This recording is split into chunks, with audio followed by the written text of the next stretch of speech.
in the 90s then, were they testing in Thailand for PEDs? Was PEDs a thing? Were fighters using PEDs back then? Not so much? Oh, no. So when we used to go and train, so every afternoon, our form of our pre-workout was going to the chemist and we're going to have some ginseng tablets. So it was like five baht for a ginseng, and it wasn't it. Or you might get the little old school M150 like an energy drink, or there was no Red Bulls or Monster cans or anything back then. So the idea of steroids or testosterone or anything like those sort of things was just zero. Okay. Yeah, it's a different era. I didn't even enter my mind. And then I believed in myself so much that even if you were on steroids, hopefully it'll affect your cardio. So I knew that you might be stronger, but at the same time, I knew that if I could survive the first couple of rounds, I'd eventually win with my work rate. I'd bury you in pressure. So yeah, I didn't care if you're on steroids or not, because I knew that I'd be more clear instead of running off aggression. You know what's interesting about this is that this channel has a lot of bodybuilding or bodybuilders that follow the channel, and a lot of them actually live in Thailand. I don't know if you know this, but there's like a bodybuilding subculture in Thailand. I don't know if it existed in the late 90s, but a lot of people move there from Europe because steroids are somewhat less controlled there, so they get to live their life and have a good time in Pattaya and get steroids and so on. So it's interesting to note that they didn't use much of it in Thai boxing back then. But I wanted to ask you about something, because you were preparing George St. Pierre for his fight against Johnny Hendricks. And I heard in one of your interviews that you were present at some of the discussions about drug testing back then, for that fight specifically. I wanted to ask you, maybe if you could describe to us, like, what was the contention at the time? Because this is a very monumental time, I think, for the UFC, because I think from what I gather from your interviews, that you see it as sort of being that George St. Pierre, when he pulled out of the UFC after it, which he did to some degree because of the lack of clarity and performance-enhancing drug use, that it made the UFC then join USADA. So it was a very important event. What happened in those discussions? So yeah, this is crazy. So I remember, so they, back in the old days, they used to do the P test, I think, before the fight and after the fight. But for the 10-week lead up, there was no testing. They'd only test on that day. And then George was very concerned finding someone as strong as Johnny Hendricks. It wasn't natural. They had so much power, so much strength. So George came to the conclusion of, well, if UFC isn't going to take the road to do in-house testing, I'm willing to pay for both of us to get tested randomly in the next 10 weeks, maybe multiple times. So there was no, is it tapering off the course or whatever they do? Yeah, cycling. Cycling. Yeah. So George said, I'm willing to spend my own money for both of us. And if Johnny Hendricks accepts, that means that he has a clear conscience. And so the next day, Dana White criticized George St. Pierre, saying, I can't believe that you're taking these steps.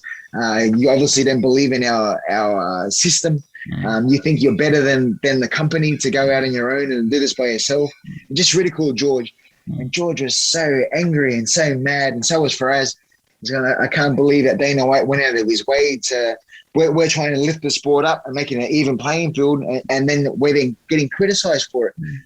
I think George was so heartbroken that he was trying to do something positive for the sport, and to be criticized for it. It was heartbreaking. So after the Hendricks fight, when he called retirement, I think that was his way of making a stand, saying, all right, you want to make fun of me and you want to ridicule my name, well, fuck you. I'll show you that I'm done then.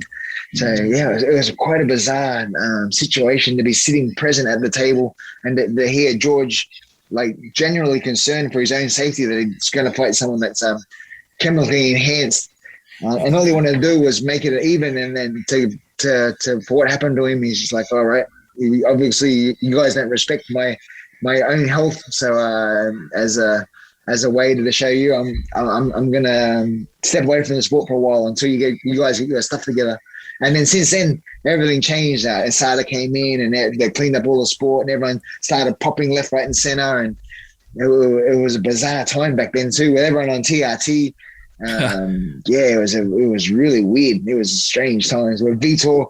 Vitor. TRT. Oh, geez. Well, by the way, on this topic, Vitor just fought this weekend. I think it was TRT Vitor, but we didn't see his size come back because they told him that the fight would be at a lower weight class. I don't know if you noticed that, Mike. He didn't have all his muscle back. But anyway, sorry to interrupt. You were going to say something, Mike? I did notice. Yeah, can I just add some context? Because I was working with Johnny Hendricks for the GSP fight. I was working with Johnny Hendricks for multiple fights before that. So no, it's okay, John, we could give context here. And I think that Johnny and George were pawns being politicized, right? Because I was behind the scenes also. Johnny wanted drug testing. Johnny was a two-time NCAA Division I national champion. Johnny had taken hundreds of drug tests throughout his career.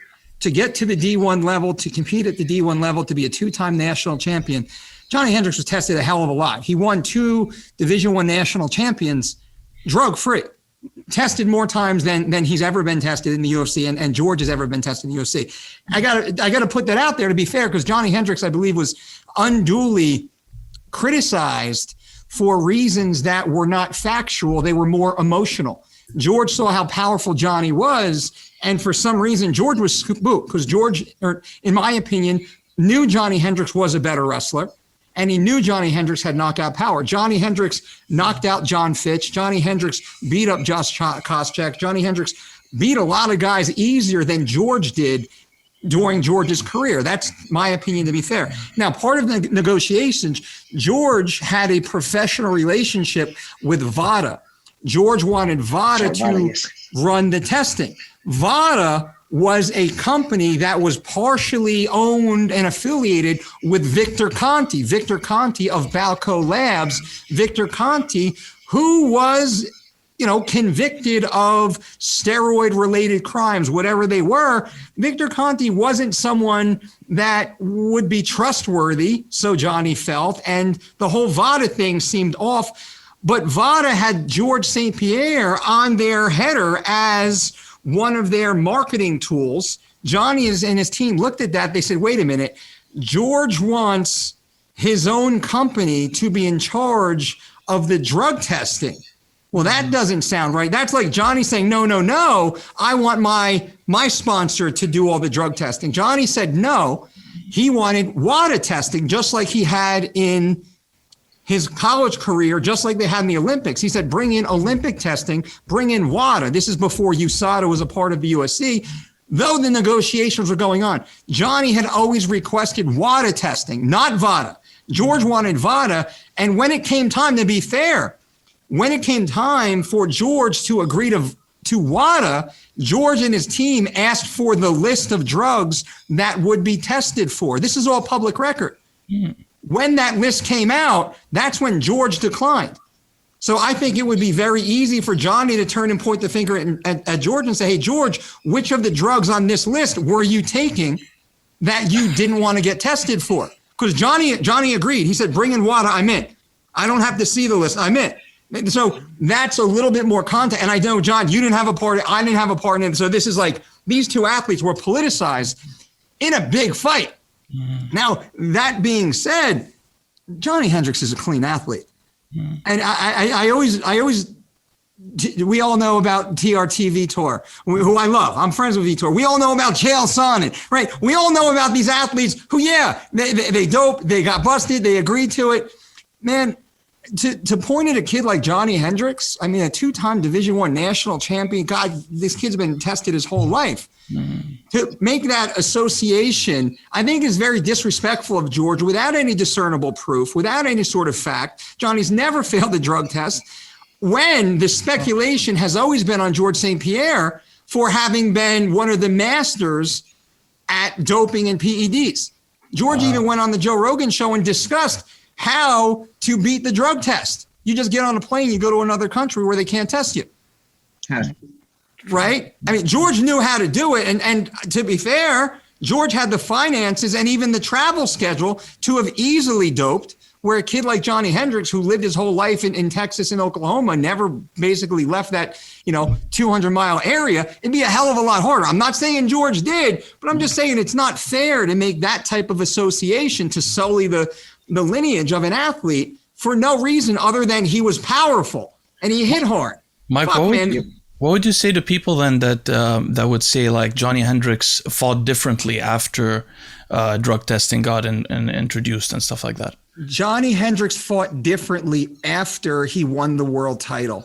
Johnny's goal was to win the world title and to go back and coach high school wrestling. Johnny's goal, actually, let me tell you the truth here. Johnny's goal wasn't even to win a world title. Johnny's goal was to be the #1 fighter in the world, and that was George St. Pierre. Johnny's goal was to beat George St. Pierre. When Johnny fought George St. Pierre, Johnny was done. Now, I believe Johnny won that fight.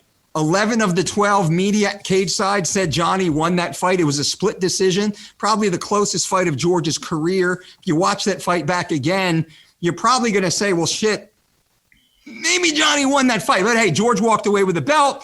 You look at their faces afterwards. You look at George's body language, his head down, Johnny's hands up at the end of the fight. Man, Johnny did enough, I think, in my mind to say, hey, Johnny Hendricks, on that night, you were the greatest fighter in the world. Johnny moved on because he had a 7-figure payday in front of him to fight Robbie Lawler for the next fight, which he won that fight also. But Johnny was done, in my mind, after the George fight. He didn't want to fight anymore. He didn't even want to fight, but that was the way a college wrestler could make a couple extra dollars to buy a home for his family so he could go back. He just wanted to coach high school wrestling and work on his farm. Johnny Hendricks is a beautiful, simple American boy. Like, and I'm saying that as a friend. I am a former coach. I'm biased. Although we stopped working together, we had a business fallout, to be fair. Johnny, let me share this briefly. I don't want to hijack the interview, but I left Johnny Hendricks' camp because he wasn't training the way a world-class athlete has to train. And I didn't want to put my time where it was not valued and respected. So I would rather work with an undercard athlete for no money and lose money than a world-class athlete that paid me a few percent of millions of dollars, which is a nice pay. I didn't want that. And that's all clear also. But to answer the question, it had nothing to do with USADA. Johnny just didn't want to be there anymore. He didn't train to be there anymore. His coaches couldn't get him into the gym anymore. He was blowing up over 200 some odd pounds. He couldn't even make 185 anymore. And he had a beer belly, or big belly, I should say. It wasn't a USADA thing. The kid just didn't want to fight anymore. And he was a millionaire. Interesting. He was a poor kid from Texas, Oklahoma, who won a couple $1 million, and he just didn't want to be there anymore. That's partially factual, and some of it's my own little personal opinion. When a fighter's done, they just don't want to be there anymore. You can't get them to show up to the gym, and when they do show up, man, they don't even get through the warm-ups. Johnny should have retired after the GSP fight, in my opinion. That should have been it. This is something, it seems, that will never happen to Wayne, by the way, because he does not want to retire no matter what. Every interview I hear of him, when he's about to retire, he's like, I can still go.